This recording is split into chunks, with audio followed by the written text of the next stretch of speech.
Good evening, race fans, and welcome in to another episode of Horsepower Happenings. Great show lined up for you. We'll talk with Andrew Scheid and Rylee Knoll. But first, let's take a look at some things that are happening in a Motor City Minute. First and foremost, High Limit, they have rescheduled the Lawrenceburg race. That'll now be part of the Midweek Money Series Wednesday, September 17th. So if you're headed down to Lawrenceburg, that is what you're going to need to pick up on. Buddy Kofoid took the best of David Gravel for the first River Cities score of his career, and good win for Buddy there. How about this? KTJ, Kevin Thomas Jr., $15,000 richer thanks to the Knoxville Corn Belt Clash with the USAC National Sprint Cars. And coming up this week, if Mother Nature will allow it, it's a big week at Eldora Speedway that kicks off with Flow Racing Night in America for the late models. We'll talk more about the Dream coming up as well. Those things and so much more happening. Oh, and I forgot about this. Drake Troutman, Rich put this in the script, and I completely overlooked it. Drake Troutman picked up a huge payday in modifieds over the weekend. Troutman, where'd it go, Rich? There it is. Biggest dirt modified race of the year, the Modified World Championships at Mississippi Thunder Speedway on Saturday. $100,000 plus, Rich, in a modified. What a win for Mr. Troutman. $100,000 plus $25 more for gas. That's what he got. Holy smokes. yeah, because he needed gas money on top of the $100,000. Good evening. Welcome in. I'm Zach Heiser. Rich France does join me from across the way. Good evening, sir. How are you? Good. I had a one night race week, and then this week I get to bounce back with two. So good. It's gonna be a bit. We'll get into that later on. And I was gonna say, did you enjoy your Memorial Day break? But we did not get a break for Memorial Day. No. We were very busy, and I do want to kind of touch on that first and foremost. I want to go back because we did have some discussion with Dan Leake about Owasso Speedway caution laps and what a mess the Outlaw Super Late Model race was there. I believe that was 3 weeks ago now. That Jegs Tour race was no better, Rich. I'm just going to say it. It was no better. 18 caution flags. Now, I don't have the number of caution laps that were ran, but you figure it's about 3 to 4 caution laps per caution, Rich. That race was a mess on Memorial Day Monday at Owasso. I am starting to believe, Zach, the more this happens, it's not necessarily a product of the management at the racetrack. It's or the officials, right? I mean, because again, just to break it up, right? So Owasso 500 series run and officiated by Owasso, the Big O Classic 100 run and officiated by Champion Racing Association, and you had about the same outcome. Yeah, and I think the problem is you can't run 30 cars on that racetrack. There's no way. That's what's happening. I think you can get everybody to agree that we're going to start 20 to 22 cars, 24 at the most, and you will see the cautions be reduced dramatically. You start 30 cars, you're just begging for stuff to happen from lap 2. You know, this is no knock on anybody because we saw some really good race cars involved in some caution flags in the Owasso 500 race and in the Big O Classic 100. But I look at it from a dirt stance. You run a B main for 2 reasons. One is to get whittled down to your starting field. But 2, Rich, sometimes there are just cars or drivers who just aren't ready to be on the racetrack. I don't know how else to say it. And inevitably, those cars that make the show, who maybe shouldn't have, are going to be caution cars at some point in the race. You know what I mean? Yeah, and I don't know that was I don't know if that was the exact case for the Jake Surrey All-Stars Tour. Sure. Because the best of the best out there had no problem tearing stuff up. Right? So I think the problem is everybody is trying to get somewhere in a hurry and nobody's given any room. And you have more room to race when you have 20 to 22 cars than you do when you have 30. But 22, there is no room. 22 to 30 didn't change what was happening inside the top 10. You know, like the cars that were getting spun and getting wrecked were in the top 15. Why is this happening? Why is there no give and take and patience right now at Owasso Speedway in these premier divisions, the most expensive race cars that are going to roll into the facility? Why is this the one? Why are these divisions the one that we're having the most problems tearing stuff up? I think it's some of it might be the racetrack, Zach. You're making a lot of speed down the straightaways. and you're parking that thing in the corners, Okay. and you're up and down on the throttle off. And when you park it in the corners, you get guys diving in the corners, trying to either beat you to the spot or don't slow down enough. And that's where, I mean, and I guess then I could say, then why did we have a 3 wide wreck on the backstretch, right? Well, I mean, right. because it was 3 wide, Zach. That's Yeah. why. Yeah. Well, my question was actually going to be this. In the dirt world, we sometimes will move the bottom line of the racetrack up to get the drivers and get the cars to run where we need them to run.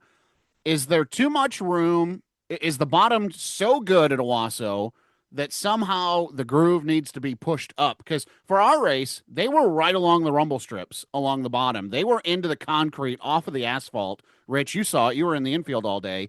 Um, do we need to somehow push these guys up Owasso Speedway a little bit? Yeah, I don't know if there's a way that you can really do that. You're not just Okay. going to put a couple tractor tires in the corner, Right. put 3 of No, them down there. logistically, it's a lot harder than it is on dirt. But I'm Right. just wondering, the bottom is so good. How do we change that? Just maybe talk to the guys. I mean, we're not going to tolerate this. I don't know what else. I mean, Yeah. when you snap the helmet on, breathe afterwards, Right. right? Do something, because they're not giving a whole lot of respect. We saw that. Mhm. That wasn't a secret. You could watch it. That's why we had 18 caution flags. Right. Right. 18 cautions, 2 red flags. And somebody suggested to Mhm. me, well, from a fan's perspective, that had to have been a lot of fun.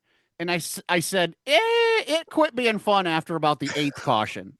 I think if you're a fan, right, and today's fan likes the excitement, likes some bench sheet metal, likes some drama, Rich, I think after about 8 to 10, you're over it at that point, right? Yeah, I had my home base there, right in the center of the backstretch, kind of inside there. That's where I kind of set up shop and everything. And after about 7 trips to different pit areas, I had enough. Yeah. Yeah. With going to see wrecked race cars. So just these guys just got to be smart, man. You don't win it in the first 10 laps. Yeah. I think what it does do is it takes some heat off the Owasso Speedway folks, because now you've seen it happen with a different group, right? And now okay, it's not 100% whatever we were doing. And I don't think, let me be careful to say this, I don't think that the racing is bad, because when they ran a green flag stretch, it was exciting and it was good. Just something would happen, Rich, where they would go over that line, and instead of letting somebody know that you're there, or trying to root them out of the way, they just dump them, right? And that's where we have the problem. And I think what helps, Zach, if you get a green flag run, you start stretching out a little bit, right? You Right. get everybody more room to race. If you're restart after restart after restart, and you're never separating the field up, it's bound to happen again. And we had some, green flag, run a lap, caution flag, green Yeah. flag, run 3 or 4 laps, caution flag, and they were all stacked together. Once they got spread out and got some laps in, and maybe learned their lesson a little bit, then they had a chance to race, Mm-hmm. and the racing was still really good in that top 5. Yeah. And drama. We got drama moving into Flat Rock here at the end of the month. We'll talk more about that as that gets a little bit closer. Rich, I forgot to do NASCAR stuff in the Motor City Minute. Just looking at this, Rajah Caruth, Justin Allgaier, Ryan Blaney, winners from the weekend in the world of NASCAR at Nashville. How about Carson Hocevar, runner-up finish? That kid who was a friend of the program back in the day. He's going to get a Cup Series win this year, isn't he? He might, but I don't know that Ricky Stenhouse Jr. is going to come and congratulate him. I did see that. I did see. He wasn't exactly there, was he? No, not quite. Just by that much, Zach. Just that much. Wow. What a day Saturday. I'll be honest, I was one of the ones, we didn't have any racing planned for this weekend, Rich, and you know how crazy my schedule gets from here on out. So we actually laid low, stayed home, lit a bonfire, cracked a couple of adult beverages, some Diet Pepsis, if you will, and we turned on Flow Racing for the high limit racing sprint cars, Mace Thomas Classic from Butler Motor Speedway. 38 cars unloaded at the battlegrounds, Rich. You did not And even go out down the street.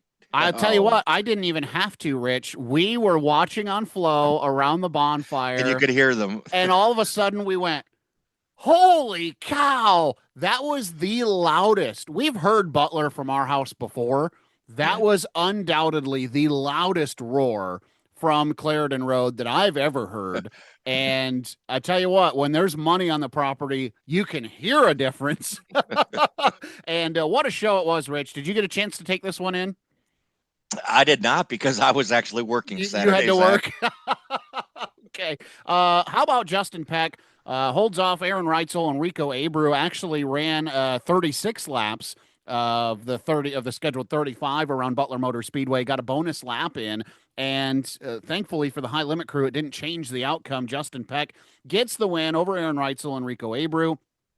Brad Sweet crossed the line in third. Apparently, there was some confusion with the extra lap that was tallied before the checkered flag flew.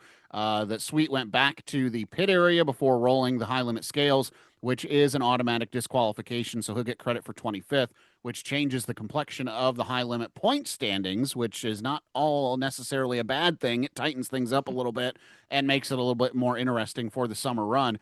But I texted Tim Wilbur and I said, congratulations, Rich, because I don't know if you saw any pictures, but I think they had a sellout on Saturday. Standing room only tickets were being sold for the pit area.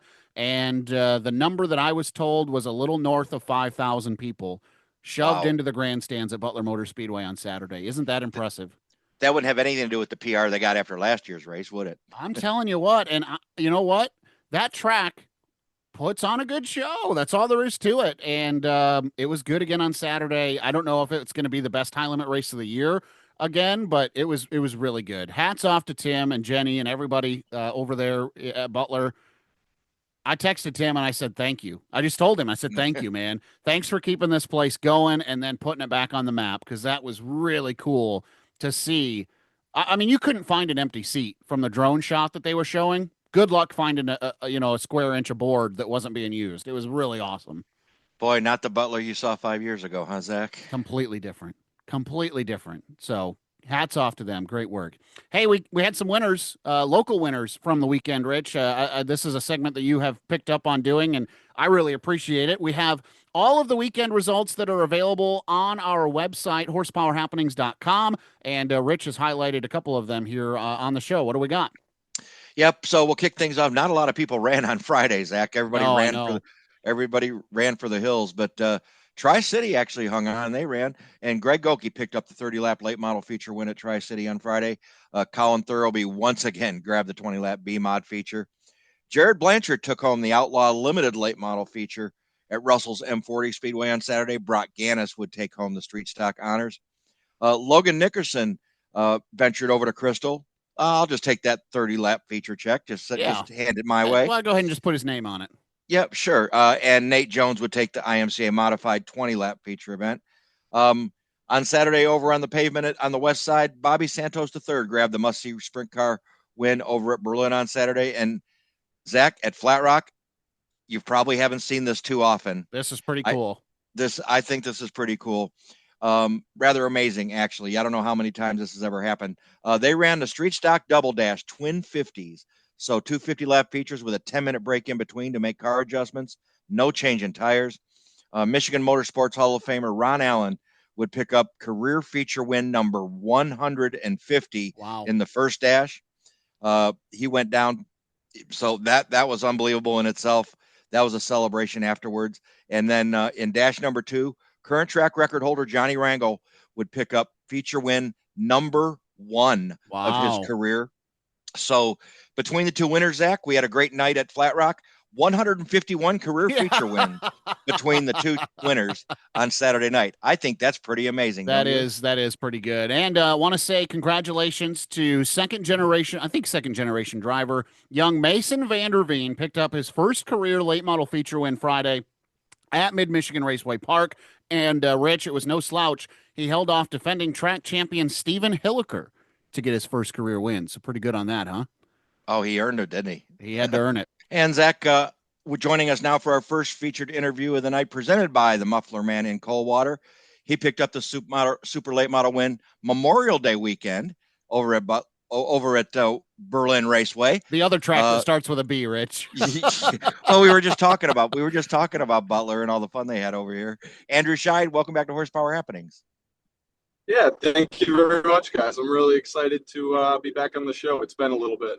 It's got to feel good to get a win so close to tomorrow night. That's got to make you feel good and be going into tomorrow with some confidence. Yeah, no, it's definitely a nice confidence boost. A really good reminder, that the car is very capable, that I am capable as a driver, and that Nick and Brad are capable as crew chief and car chief. So, I mean, it couldn't have been better timing for sure. What do you think? What do you think about that? I was going to ask you.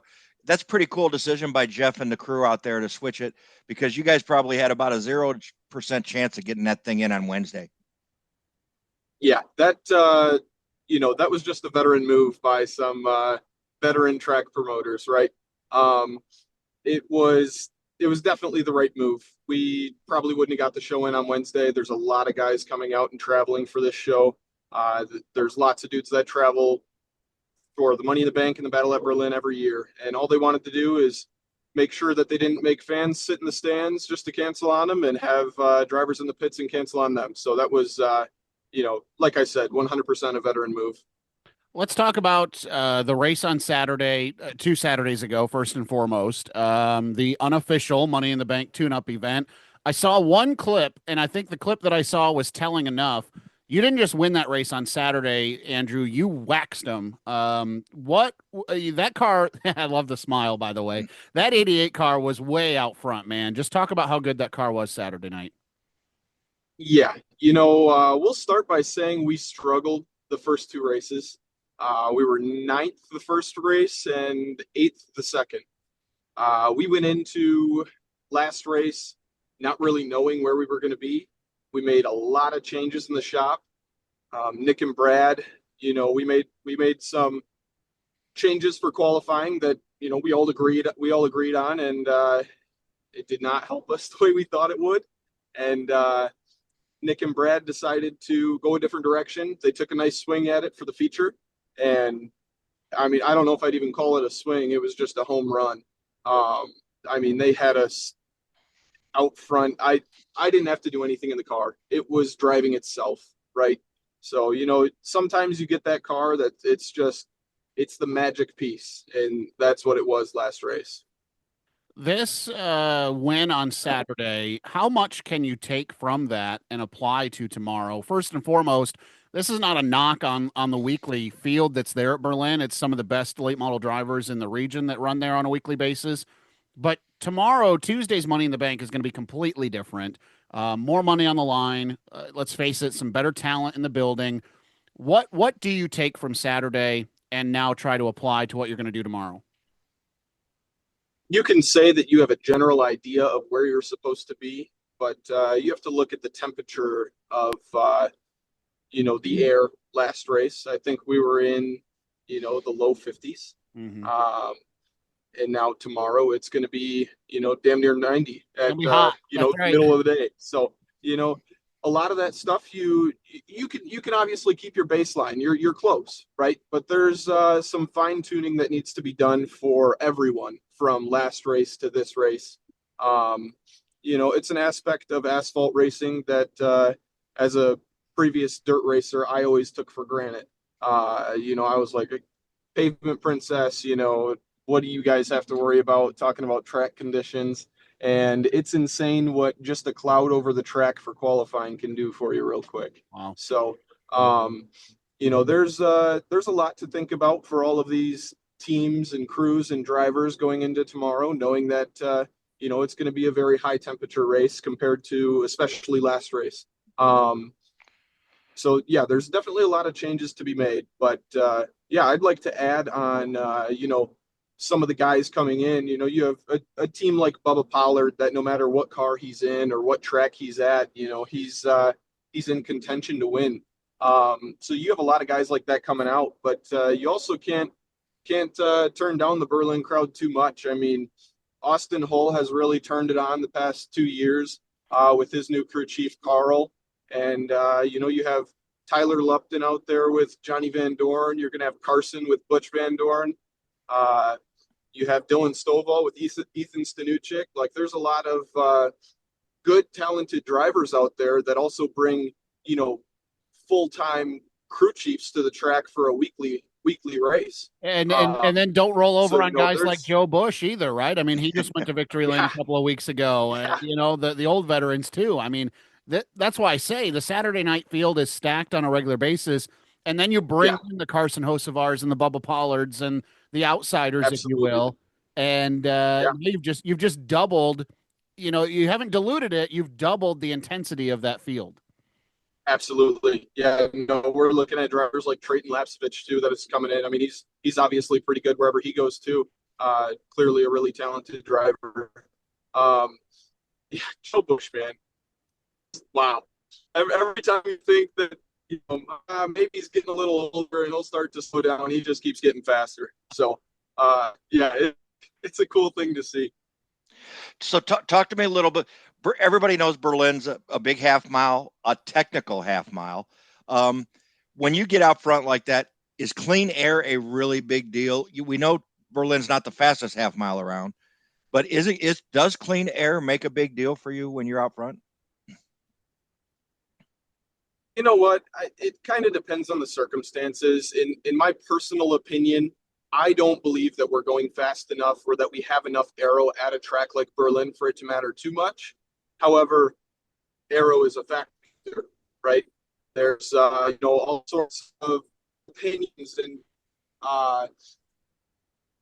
opinions on the old body and the new body and more front downforce and bigger spoiler in the rear, all this stuff. There's definitely advantages to being in clean air. Now, I'm not saying that if you're in clean air, nobody's going to catch you. Nobody's going to pass you. It is definitely helpful for an ill-handling car. It can make it a little better, but it is not a night and day difference by any means.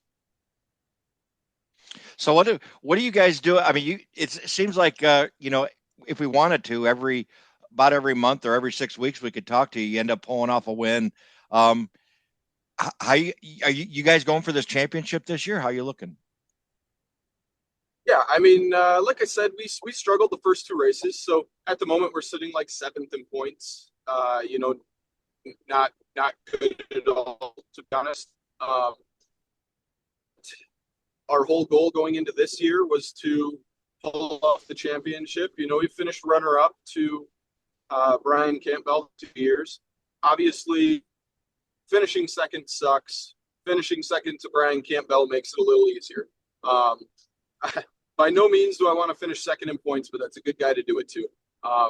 This year, we're absolutely looking to go for that championship. We just need to rebound from our first two races. Like I said, we struggled, so we have a hole to dig ourselves out of. But with Nick, Brad, Mike, my dad, Brad's dad, Tim, he's helping out for the Money in the Bank tomorrow.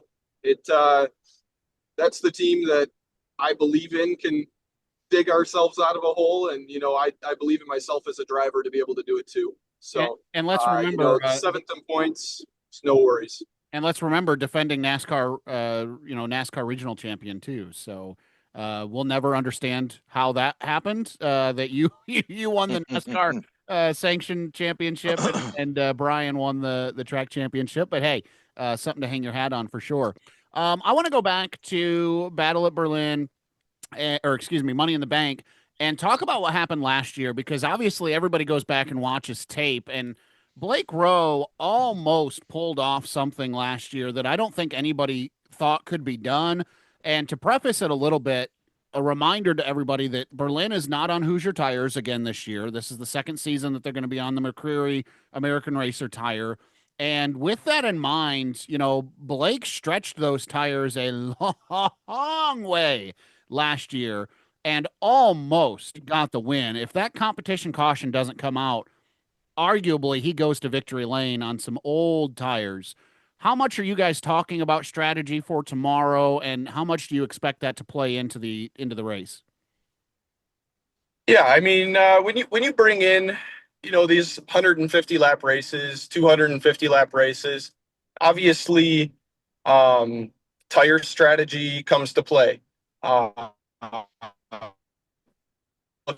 it was Blake Rowe, correct, on those older tires last year? I think, yeah, I thought it was Blake, right, Yeah. Rich? It was I, Blake. I believe it was Blake. Yeah. Yeah, I mean, if you would have thrown that strategy at me pre-race, I would have told you no way. Um, Clearly, it was obviously a possibility. You said had that caution not came out, he had a pretty good chance of taking it to the house. But yeah, I mean, tires are a huge part with the controlled cautions and everything. It takes a lot of stress off the teams. We don't need to bring out any professionals or anything like that to maybe make a few spots in pit road. But yeah, Well, does it make you think twice on whether or not, I mean, is this a six-tire race? Do you guys get a set of tires to put on?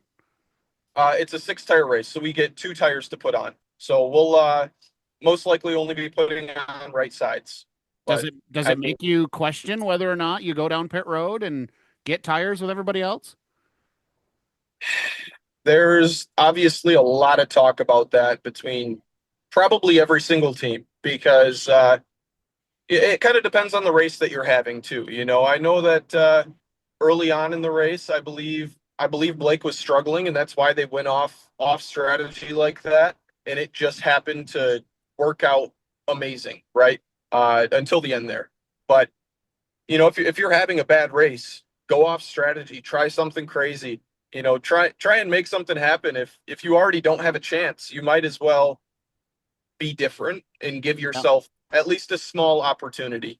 If you're running top five all race, top three all race, there's no point in going off strategy and, you know, questioning if it's going to be, better or worse than your competitors when you could pit with them and, you already have a chance of winning. So it definitely depends on, I guess, your race situation and how it's currently going for, you as a team.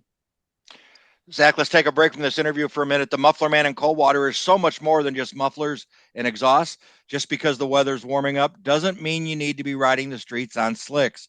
Right now, when you purchase 4 tires at Muffler Man in Coldwater, you'll get a free alignment, ensuring that your investment is protected and made to last. The Muffler Man in Coldwater also handles general maintenance like oil changes, tune-ups, and much more. The mufflermanincoldwater.com or call 517-279 9896. The Muffler Man in Coldwater, a Hankook and Cooper tire dealer.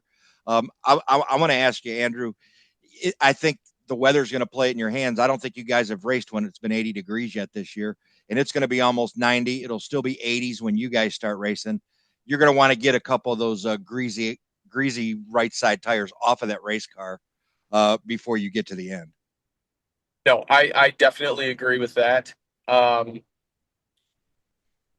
You said with the hot weather, uh, they're going to get greasy pretty quick. The McCreary's don't seem to have too much fall off. There's pretty much a plateau that I'm noticing with them, anyways. This is obviously just my opinion, but I feel like once you get about 15, 20 laps of consecutive green laps on these tires, I feel like that's about where you're going to run for the rest of the race. Now, obviously, that's coming from running 75 lap races, not 150. So, we're stretching these tires to lap 110, lap 120. Are we going, lap 90? Who knows? We got to see how the race plays out. But I think that it will definitely play a bigger factor than, it would have per se last race where it was low 50s.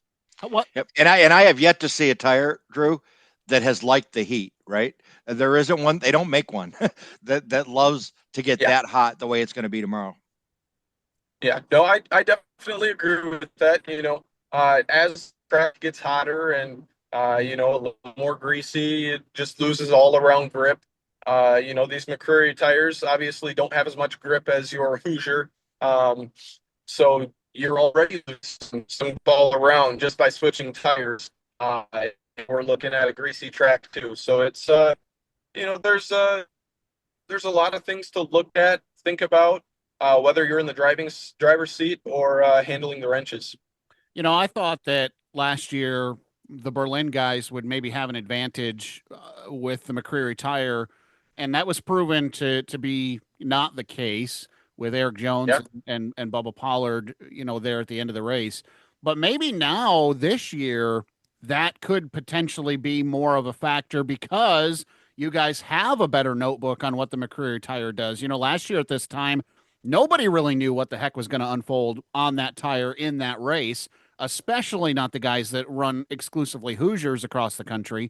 Do you guys feel like now you've got a better handle on things and maybe advantage does go back to the Berlin regulars side of the court? I mean, if you asked someone that feels like they have the McCreary tires figured out, I would say yes. But No, that's you not know, the 88 camp. yeah, we unfortunately, in all of us on the team will admit, we don't have these things figured out yet. It goes to show with our first three races, we have a ninth, eighth, and then a first, right? So there's a little bit of inconsistency in there, but I do feel like, if there's a team that feels like they have these tires figured out, um, that's absolutely an advantage. What, We've what's had what's what's the 15 garage more area races. feel like? I mean, is there anybody that you're talking to in the garage area that's like, yeah, man, these tires we got it handled. Or are you seeing anybody? You talk about Austin Hall, he's been pretty consistent this year. But I mean, outside of that, Dylan Stovall's been doing okay. Do you feel like there's anybody that's really got an advantage right now? This is just my personal opinion. Once again, I don't think there is. Yeah. Um, I don't think there's anybody showing up to Berlin on a weekly basis with these tires yet that, feels like we know exactly what to do. Our car's going to be dialed. We're going to make perfect adjustments and we're going to win the race. Um, there's a lot of variables right now just with learning these tires, and they just had a lot of tires switched out in the tire barn. We were running some older tires, that were made about 2 years ago. They've been sitting in the barn, sitting in the warehouse at Kaiser, and they came in and took a lot of the old tires out and replaced them with ones that were just made a couple months ago, and just that already improvements in lap times, consistency, and that happened last race. So if you go and look at last race's quick time, I think it was a mid or low, maybe it was 17. I 16-1. Or that we were seeing high twos and we were, crapping our pants. Holy cow, that's a fast time on these tires, right? They throw some freshies in there, and you've got some of those super engines that are, obviously pretty hooked up for qualifying, going in there and running a mid one. So yeah, there's a lot of variables even for the weekly guys with these tires at this point. It's still it's a new process, and it's a new program for everyone. Let's take a look at the century list, and then I got a couple things that don't have to do with the Money in the Bank tomorrow. Eric Jones. I'm not going to read everybody. I'm just going to read some highlights here. Eric Jones, Tyler Reisinger, Brian Bergaker, Michael Atwell, Seth Christensen, Chase Berta, Max Reeves. There's a name I wasn't expecting to see on there. Austin Hall, Evan Shotko, Dylan Stovall, Bubba Pollard, Scott Thomas, Trayton Lapsevich, as you mentioned. Chris Shannon, keep an eye on the 32. I just kind of have a feeling. Keep an eye on Chris. Sean Gibson, who was a rookie last year. Brian Campbell, Boris Yorkovic, Blake Rowe, Carson Hosevar, Andrew Scheid, Derek Nealand, Joe Bush, to name the highlights. Now that's about 20 cars out of a 28 car entry list. Andrew, who do you feel like you're going to have to deal with tomorrow? Do you have an idea of who the car is going to be that everybody's going to be watching or chasing, or is it kind of like what we were just talking about, where nobody really has a true advantage right now? Every one of the ones you mentioned, Yeah, every that's one, right. if he's smart. Yeah, if we're going to be upfront and honest, I think that, there is probably 20 cars out of that field that have a legitimate opportunity, a true, real chance to win the race tomorrow. There is a lot of really good cars, a lot of really good crew chiefs coming to this race, and it's going to be some tough competition. But I'd like to shine a little bit of light on the upcoming NASCAR star Carson Hocevar. With coming off of a second place finish at Nashville just yesterday. I mean, he's he's really good in these cars. He has a great feel. He can give some amazing feedback, and he's got a great crew chief behind him. So that's a dangerous combination, and that's what we're up against here. So And he's all right at Berlin too, by the way. I was going to say. he's got a couple laps there. Yeah. Yeah. Andrew, I wanted to ask you about a couple of aspiring race car drivers. Well, they're not aspiring; they are race car drivers. You've got two. I don't want to call them new because I don't know the backstory. That's why I'm going to ask you about it. You got two other race cars in your camp this season. They Yeah. are of the mini wedge variety. One of them rivals your car with the number 88. The other has a 6 on the side of it. Talk about these kids. If I'm not mistaken, Andrew kind of started as fans of yours. I think these are the same kids I've seen take pictures with you on the front stretch and now are racing on the front stretch at Berlin. Talk about these mini wedges. Oh yeah. So those two kids, those are Brad, my car owner Brad. That's his two sons. So that's Xander and JJ. Um, wow, they've blown my mind this year so far. Just they are completely new, right? We bought a couple mini wedges late last year, and they've done two practice sessions in a parking lot, one in my driveway, and one at Berlin Raceway before they took the green flag for the first time. And you know, JJ has had a tough break these first two races. Um, he's coming off of his first race. He did great. He started ninth, finished sixth, passed a few cars, turned some great laps, and kept the car pretty clean. And then second race, he led every single lap up until his right rear wheel fell off. He Oh, broke a no. couple studs on the hub, and off goes the wheel. So, he definitely had a top three drive coming his way for that race. And Xander, he's the older of the two. And, he's picked up on it very, very quickly. He's done an amazing job. They both have. And Xander has finished second in both of his first two starts. And in both of his starts, I will add, the first one he started last, and the second one he started, I think, sixth. So, he's not just finishing second; he's driving his way there. So, What's both it of like those for you boys to are doing be? amazing. What's it like for you? I mean, I think you're what Andrew, 21 now, is that? 21. Yeah. Yep. I mean, you're young, but now you are, you know that you had young fans and you've always had young fans, but now you are the guy, your car owner's sons, right? You're helping them. You've got experience in the smaller cars that have helped shape your career. What's that like for you, man? Is there a sense of pride that comes with that to have these kids really looking up to you? I mean, one of them's got a car that looks exactly like yours, and I mean, that's just got to be a lot of fun for you. It is definitely something that I've wanted to do for a really long time, right? I have been blessed beyond belief by many different people in my racing career. You talk about sponsors like Manzana, that's been on for quite a few years. Cedar Valley's been on here for quite a few years. Back in the day, you had Boyne Machine, Mike Blackmer, Merritt Speedway. All of those. It just every single sponsor has kind of led up to this point. Every single person that's invested in my racing career. Um, Kingdom Fire Protection, Nick and Brad now with Bricks Fuel Market. Um, it just my love for racing just grew and grew and grew, and all I knew is that one day I want to be in the position where I can afford a race car and I can put somebody in it for free, like these guys have for me all these years. Yeah. I show up to the shop, I work on the car, and that's all they expect of me. They don't expect me to bring a paycheck or sponsor dollars. They expect me to bring my talent every week and do my personal best, give them good feedback, and drive the hell out of the car, right? And that's all the requirements for me. And with that has came just this overwhelming feeling inside of me that just one day I want to be able to do that for someone else. And I wouldn't say that I'm at that point right now, being 21 years old. And I mean, I just bought a new truck for my business for the first time, and I'm looking.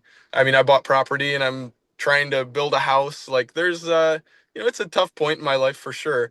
But mini wedges are something that I would say I could afford, and it's been an absolute blast. I love that at 21 you're already thinking about the give back. Like that's what I think is just fantastic. And I was just multitasking here. On this day 2 years ago, you threw a headset on at I-96 Speedway. So there could be some opportunity for give back there too, buddy. Absolutely. I remember that that was awesome. That was an experience that I will never forget. Being able to get on the mic like that was super, super cool. And it really opened my eyes as to why you do that on a weekly basis. That was awesome. It was all three of us were there that night, Zach. Right. I was down on the infield. Yeah, that was fun. That was awesome. Well, man, I know, it's the night before one of the biggest races of the year. What do you guys have to do to prepare? It's a one-day show now tomorrow. I guess just kind of walk me through your routine and are the butterflies, do they set in tonight or is it tomorrow morning when you wake up? I mean, how does prep begin right now for the Money in the Bank tomorrow? Yeah, I mean, we'll start with the mental prep first. It's been there's been mental preparation since, months ago. You think about these races, the second it's done tomorrow, I'll be thinking about the Money in the Bank next year, right? It is something that I look forward to as a driver year round. Before my racing career is over, I want to win the Money in the Bank at least once and the Battle at Berlin at least once. That would be the just the cherry on top for my racing career. And I would say, the car's all ready. We're ready to go in the shop. Everything's loaded up. We'll load the car in the morning. We got to get there around 7 o'clock, 7:15 in the morning. And at that point, I would say the butterflies will kind of set in around breakfast. I'll get them a little bit eating breakfast, and the drive to the track, it's going to be nice and calm. I'll forget about the butterflies. What time do you check in tomorrow? Let's see. I mean, gates open at 8 o'clock, so I'll be getting to the track at the same time as the team. I'll probably try and save them a spot in line for pit passes before they get there. So, we'll be there 7 o'clock. Yeah. Wow. What a day, man. Well, good luck tomorrow. There's a lot that goes into tomorrow. Yeah, man, and I know we kind of cut you off there on the and everything, but you're fine. It's going to be fun. It's going to be good to watch. Again, coming off of not just a win, but a really impressive performance 2 Saturdays ago. I'm excited to turn on Flow Racing tomorrow night and see what you got under the hood of that 88. Oh, thank you very much. It's definitely a race we've been looking forward to as a team. So, I can't thank Nick and Brad with Bricks Fuel Market enough. I can't thank Mike enough. My dad, he puts a lot of work in on race days and everything, and he's been handling the mini wedges, because we've had some double headers here with the mini wedge and the big car. So he's been handling that too. Manzana, Cedar Valley, Rough Life Pet Resort and Daycare, Integra Race Shocks, all those guys. I mean, there's a lot of work, a lot of time, a lot of money put in by all parties. And, I'm just hoping that we can put a nice night together and, hopefully put a good piece together and escape out of there with a nice top 5. Obviously, a win would blow me away, but, we also have to think a little more on the realistic side of things. And a top 5 would really be a win for us as a team tomorrow. Let me Zach, just to jump in, just in case Andrew wants to tell his friends. I saw it today and it said Racing America. So if you go to Flow Racing, you may not find it. Oh, all right. Oh, I don't know. Interesting. Yeah. I guess I did not know that. Well, unless they're going to have it on both. It's not like it wouldn't be the first time I've seen that. You bet. We'll have both subscriptions up and ready to go tomorrow. Yeah. Andrew, man, good luck tomorrow. We'll be watching, and thanks for making time for us. Well, now let's bring on our next guest, and it's our pleasure to welcome in this gentleman who flipped on Friday, a flipping good time on Friday. I had to, and then went to Victory Lane on Saturday from Lake Michigan. This interview presented by Independence Heating and Cooling. Rylee Knoll, welcome back to Horsepower Happenings. Hello, thank you for having me. Man, what a weekend. What a grueling weekend, first and foremost. Anytime that you are racing a doubleheader, when you're racing on Fridays and Saturdays, which you guys have been doing a lot of this season, that's tough. But then to wreck a race car on Friday and then come back and be so good on Saturday, man, what a weekend for you guys. And what a roller coaster of emotions that must have been too, Rylee. Kind of talk about the weekend. Recap it for us, and then we'll dive into some details. Yeah, it was a good weekend overall, except Friday night. Friday we took the lead in the heat race and then broke the tranny, so we had to scramble around there and had to change the dry shaft tranny, and we barely even made it out for the feature. Probably should have just kept her into the pits, but went back out there and we were moving pretty good there. We found out some new things to make the car run better. We're gonna throw some more gear to it. Definitely turn some more R's at Merritt, and definitely helped me be able to be more competitive than I was Friday night. But yeah, we started moving up to the field, and then we ended up on our lid from throwing a slider on Dona there, and just got no lifted. And I mean, my rear end was up in the air all the way down the front straightaway until I was backwards, and then I just couldn't do anything else but just hold on. And I mean, it was pretty fun to be on my lid, though. I never thought it would be that fun, but definitely not a good thing. But I mean, I'm not complaining. It was my first time, so. And then Merritt went pretty good. Dad had us set up pretty good there. When we got the lead, we basically checked out and was cautioned at the end did not help us, but we held off, thank God. Yeah. All right. Well, I want to dive into some details here. First and foremost, I want to break down Friday. And start this by saying Dona's a friend of the program, but we've said this many times, Rich. Once you put the helmet on, these drivers become different people. And I thought it was interesting, Rylee. You said it was kind of a failed slider that led to this. Talk about the moments leading up to this. Dona, he ends up. Let me see here. He doesn't finish the race either. Actually, you get credit for finishing ahead of him. He starts 5th. You start 12th. You guys meet somewhere in the middle in this race. What leads up to this? Is this your first attempt getting around him? Are you guys racing around each other for quite some time? How does this all unfold Friday?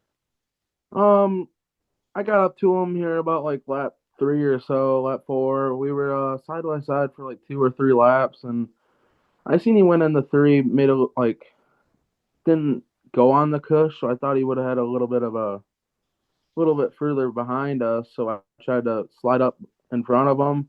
I cleared him, but it was kind of a little bit of a part job. But I mean, it would have been nice if he would have just lifted out of the gas, went and threw another one in the one. But I when my rear end came off the ground, I hit the gas twice, and then I just let off because there was nothing I could have done. I just heard his car just to the floor behind me and just sent me spinning.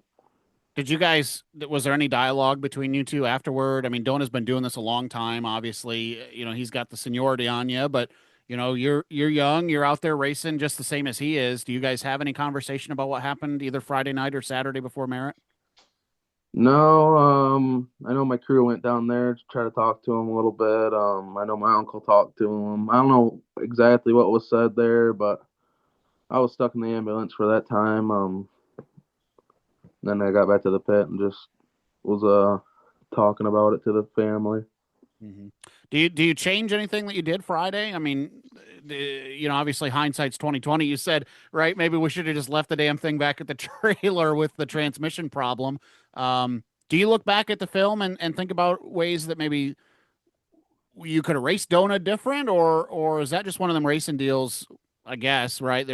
Everybody finds a way to place blame somewhere, but I I mean, is this a learning moment for you at all, I guess? I guess it's a learning moment to, I don't know, to, I guess, just keep my car furthest away I can from him, because stuff like that apparently is going to happen. At the beginning of the year on opening night, he put it on my nose a couple of times, and I lifted for him, and I was hoping for the same thing, but I guess I didn't get what I gave. Right. Now let's move on to Saturday, and I have a feeling a smile comes on your face, and you feel a whole lot better about everything that went down Saturday. Yeah, it was definitely a lot better. I mean, when we got there, we were kind of upset, so we accidentally left the pit lift at home. So we were Jack and Jack stands for the night. So I guess I'm just gonna keep leaving the pit lift at home and just go there and do the old school Do it stuff. the old-fashioned way. Uh, was this the same car from Friday that you guys took to Merritt Saturday? Yeah. So it didn't get hurt. I mean, did you guys have a chance to go over it as well as you would like to? Do you know if it's still straight from the flip or anything? Oh, it wasn't straight to begin with. But we got it back here Friday night. I went out there, like took the roof off, took some decking off, changed the sail panels, and we didn't really have enough time to look over shocks, look over like 4 link rods and all that stuff. So we just kind of just went and sent it, and I guess it paid off.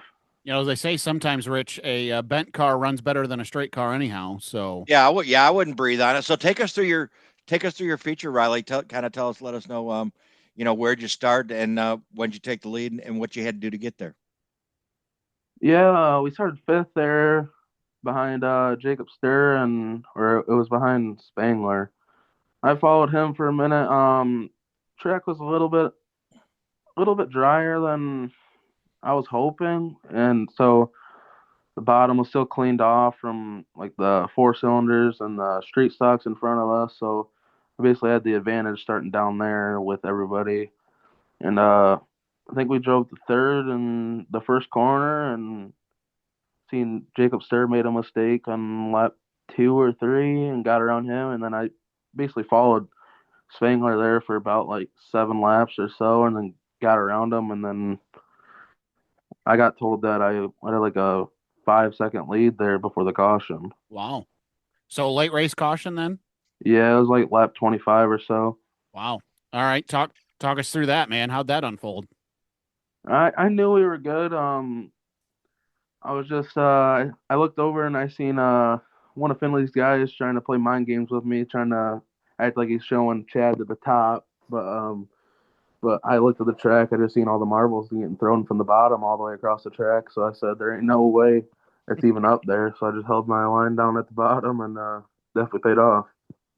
How's that make you feel? I mean, Eric Spangler, in my opinion, is one of the best to ever hold a steering wheel at Merritt Speedway. Um, that's not a guy that you're going to count on showing up there and beating on any given night. Yeah, definitely not. With how much laps he has around there and how many years he's been around it, it's definitely hard to beat that guy sometimes. And when he's clicking, and that was just one of our nights, I guess. Well, this was the first race of the year for Merritt Speedway. They were planning on starting late anyhow, and then Mother Nature claimed the first 2 weekends that they had scheduled. So, congratulations, you screwed around, and now you're the points leader at Merritt Speedway. Does that change anything that you guys had planned for this season? Not that I know of yet. Depends how this weekend coming up goes. I guess we'll have to see what the future brings, and then we'll base our Saturday races off of that. Because you guys have been bouncing around a little bit this season. Crystal, Tri City. You went to Butler for the American All Star Show, or excuse me, the American Late Model Show last weekend, and then with Merritt opening up, Crystal hasn't treated you terribly bad, but it also hasn't been your best friend throughout the course of the season. What are you looking at with Crystal here? I mean, you haven't cracked into victory lane there yet, but you put up some good finishes there. Man, my luck at Crystal, it's just it's sickening. I'm not good there. I mean, opening night we had a shot to win it, and I was getting ready to pass Nickerson for the lead there, and then our left rear just rolled off the bead and got back out there and was in a 5-car pileup before I even made it back to the flag stand. So I I mean, it's just not one of my tracks that I enjoy going to. I mean, it's fun when it's fun, but when I have bad luck, I just don't even want to go back half the time. What Yeah, happened there before? that's what I'm saying, Rylee. That's just bad luck. You get that monkey off your back, and you may want to show up there a lot more. I mean, you don't know when a tire's going to come off the bead, and then whatever else ensues after that. But that has nothing to do with how good you run there. Yeah, but it's just like every time we've went there, we've always had problems or always had people piling up in front of us, or I've never had a good showing there except that last weekend we were decent. We got like eighth or something from 17. Yeah. Driver made some errors in qualifying, and we weren't tight enough in the heat race, so we kind of just. What happened on the 17th, man? This is very uncharacteristic. Didn't even make it out of the B main. What unfolded there? We were horrible in the heat race. We didn't think the track was going to slick off as much as it did, and we had no drive. And definitely, we got back and put our full dig in, and then went out and won the B main, and then just started picking them off in the feature, and then it rubbered up. So kind of just held where I was when I got to where I was. Yeah, and look good in that Iron Man series show, as you said. This interview with Rylee Knoll, more to come. We are brought to you by Independence Heating and Cooling, Southern Michigan's Bryant dealer. All of a sudden, the devil has grabbed the thermostat and is going to turn it up here for the rest of the summer. So if you've been sitting on your hands, don't worry. They have 24/7 HVAC services at Independence Heating and Cooling, offering after-hours emergency service when you need it most. And if you're like me and you bought a house without central air and you're like, golly, I'm tired of putting in these window shakers, they have reliable HVAC installation serving residential and commercial clients with a variety of money-saving solutions for equipment, including furnaces, boilers, air conditioning, ventilation, water heaters, and so much more. Locally owned and operated, Independence Heating and Cooling, a local Bryant Heating and Cooling Systems dealer. Bryant, whatever it takes. Talked about points at Merritt, Rylee. Points at Tri-City pretty good too, sitting third with several events under the belt this season, chasing two of the best in the business, Greg Goki and David Hilliker. Are points on your mind this season at all, or are you guys just kind of doing whatever you feel like you need to do? Um, I don't know yet. We're out of the we're out. We don't have a shot to win Tri City points this year with me bending the bumper in that one time I ran when I got another DNF, and then Really? Because it's got you here listed as third, only 21 back as of 5:30. yeah, I think we've finished what was that, two features. It was the opening night. I had a chance to win opening night when I got up to Goki there and hit the big hole on the back straightaway. It was wide open that night, and then I messed my bumper up pretty bad, and then tried to slide them and made a mistake when I shouldn't have tried to even slide them there. Kind of doored them, but I apologized, told him it was my bad, and went on with that. Are the points that tight there that 29 points back feels like something that is not overcomable? Yeah, definitely with him. He's really consistent anywhere he goes, so it's gonna be hard to even outrun him every weekend or go out there and do what he's doing with what he's in, and he's been good. I mean, last year he waxed me so many multiple times, and this year he's clicking again. So it's gonna be hard to be as good as him the rest of the year. Rich, anything for Rylee? No, I'm just saying, Rylee. I think you got to let the year play out. You can run for this championship. All Greg is human, man. He can have a bad night real quick, and all of a sudden, oh, we're 8 points back. That's it. Now it's time to go racing. You know what I mean? Yep. Rylee, what's it been like? You're kind of the first guy that we've talked to from Tri-City this year. How are things going with Clint and Calvin at the helm, and what's race night been like, and are you happy with how things are clicking over there right now at Tri City? Yeah, it's been going good. I don't really know the new owners really that much yet. I only talked to them the one time was that Friday when I was upside down, but What a other than that, what a everything's time to been meet, right? Like what a time to get the introductions out of the way. yeah, yeah. I think I don't even know who want to talk to me. I don't know the difference to their names yet, but yeah, it's going pretty good there.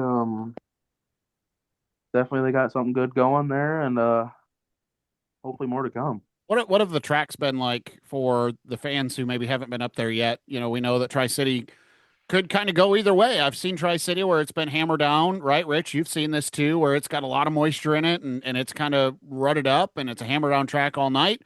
And then we've absolutely seen Tri City, which some argue is its prime, when it's black from top to bottom and you really got to race with the egg under the throttle. What's the track been like this first month or so? Opening night was hammered down, and then the night we won started getting slick, but it wasn't that black ice yet, so we were still good. Then when it turned to the black ice, we were bad. I wasn't good there when it was like that before, so I was really hoping it wouldn't be like that for the rest of the year, because then that's just me being even worse and worse. Especially, I don't know, we've always had a problem with it being like that, and then this weekend was tacky again, so I don't know. They're starting to figure something out, or I don't know what's going on yet. Well, Riley, I think it's pretty cool, man. I think we had you on after your very first win. It was cool to have you back on here. I want to give you give a shout out to all the people that helped you get to victory lane on Saturday. Yeah, I'd like to thank RKR Paint and Drywall, KB Jones Builders, Torchridge Construction, TJ Buys, Auto Retreat, Redline Nation Racing. You can watch all the race nights on YouTube there. AK Custom Apparel, CGI, Central Jip Floor and Insulation, Dragon Race Fuels, Monks Motorsports, KNX Utility Services, and my buddy Dustin for coming and helping me get the car back together after putting her on her lid. Maybe no more of that this year, huh? Oh, hopefully not, but you never know what's gonna happen. Never know how it's going to unfold. Rylee, man, appreciate you taking the call tonight, and good luck the rest of the season. Who knows? I'm with Rich. Don't give up on that Tri City Points Championship just yet, man. You're clicking 21 points, 29 points, whatever the hell it is. It ain't that much, man. Like he said, Greg and Derek absolutely could have an off night, and who knows? Maybe we'll talk to you this fall as a track champion. Hopefully, thank you. Well, great conversation there with Rylee. We're kind of chuckling. We asked him afterward, about being on his lid, and just so you know, they did turn the car back over before Rylee climbed out. Really cool. Thanks to Rylee, and thanks to Andrew for making time to be on the show tonight. Another big weekend of racing coming up, Rich, and want to start with our friends over in Lake Odessa at I-96 Speedway. Friday night, a big show on the line for the IMCA Modifieds. A $3,000 to win IMCA Modified Fast Shaft All-Star Qualifier event. $3,000 to win, plus UMP late models, pro and street stocks. I think mini wedges are on the card as well. Advanced tickets are available this year for all events at I-96 Speedway. You can do those at i96speedway.com. No dash, just i96speedway.com. Gates open at 5. Racing begins at 8 o'clock this Friday, June 6th, for the IMCA Modifieds Fast Shaft Qualifier. $3,000 to win at I-96. And then Saturday, Rich, this is one of those weekends where I kind of wish I didn't have anything going on Saturday. You're going to have a hell of a show at Toledo Speedway. Yeah, let me back it up because we had a little bit of switcheroo going on this weekend. We're going to run Flat Rock on Friday night instead of on Saturday. Okay. Toledo usually runs on Friday. They're going to switch dates, and I'll tell you why in just a second. Friday night got a cool event. The kids' night bike giveaway. Kids 12 and under get in free. But probably the coolest part of it, the MCR Dwarf Cars 6th annual Steve Martin Memorial will take place at Flat Rock on Friday night. Outlaw Super Late Models and Street Stocks will be in action on Friday. Gates at 5, racing at 7 p.m. And then the reason that we're going to Fridays is we're back at Toledo Speedway, Zach, on Saturday, the All-American Coach Open Wheel Special. And if you don't have a ticket for this one, they are available right now at ToledoSpeedway.com. The 500 Sprint Car Tour and the Midwest Modifieds Tour for one ticket. The late model Sportsman and Factory Stocks will also be in action. Gates will open at 2:30, practice at 3 o'clock, qualifying at 5:30, racing at 7 o'clock on Saturday night at the Toledo Speedway, Zach. If you don't have a ticket to this one and you're an open wheel fan, you're wrong. Yeah, this is going to be a really good show. Advanced tickets, as you said, ToledoSpeedway.com. Also want to do a shameless plug if you want to hear more about what's going on with the 500 Sprint Car Tour. When you go to horsepowerhappenings.com/podcasts, check out the 500 Sprint Cast with myself and Ashton Smythe. We just broke down the little 500, which was very dramatic if you didn't hear about all that, which we didn't talk about in this show. So check it out. 500 Sprint Cast presented by Redline Ace. You can find it at horsepowerhappenings.com/podcasts or YouTube or anywhere that you enjoy podcasts. And then also this weekend, Rich, Crystal Motor Speedway is having midseason. I was shocked about this one already. You sure? You put this in the script. Are you sure? That's what the schedule says. Are you sure it's not spring season championships? Mid-season championships. Is it really? It is the beginning of we June. we need to teach Brian how to count, don't we? Well, but it is the at least get to end of June or beginning of July. But it is the beginning of June, so I guess with the points paying season, he's been running a month. Jeez. Well, they started in the beginning of April, though. Oh, so they're 2 months in, buddy. Wow. I'm not used to seeing mid-season championships in June. Yeah, first week of June. Yeah, well, it's probably accurate. So there you go, mid-season championship night at Crystal coming up this weekend, and all sorts of great stuff going on. Not that I didn't believe you, but I just pulled up their schedule. June 7th, mid-season championships. Wow. Thank you very much. Can't believe that. I told you. Wild. All right. Next week, Thurlby Throwdown, the Dan Soleil Memorial. Neither of us are going to be able to make it to that one. Yeah, I know. I know. And I've always liked to go up there. I loved going up there when we were working it. And then a couple of years I've been able to go there and work with Brandon and Leah and their whole team on the Dan Soleil Memorial. So it's been. I'm sorry, that's in 2 weeks. The 2 weeks. Yep. The 21st, but yeah. What's going on? Great Lakes Super Sprints this weekend. Man, if you are feeling like you want to go on a road trip and you want to break from all the great racing action happening in Michigan, Lawrenceburg, Indiana, Saturday night, Great Lakes Super Sprints. It's going to be a fantastic show. 28 cars last year. Danny Sams III went to Victory Lane. Come down and check out the Berg. If you've never been, really cool facility. My first time was last year, and I cannot wait to go back. It was really cool. I've been to Lawrenceburg, Zach, but there's another facility in town that I usually hang out at. The casino across the street from the racetrack? It might be. It might be. Yeah, that might be the place. Figured that might be where you hang out. If you can't make the trip, though, shameless plug, GreatLakesSprints.tv has you covered with all the action. So, of course it does. Yes, it does. All right, that'll do it. Thanks to Andrew. Good luck on Tuesday at the Money in the Bank. If you're listening to the show after Tuesday, we have no idea how he did, so look up the results at horsepowerhappenings.com. Thanks to Rylee Knoll for joining the program. For Scott Manlin, who pays the bills, Rich France, my co-host. We'll talk to you same time, same place next week right here on Horsepower Happenings.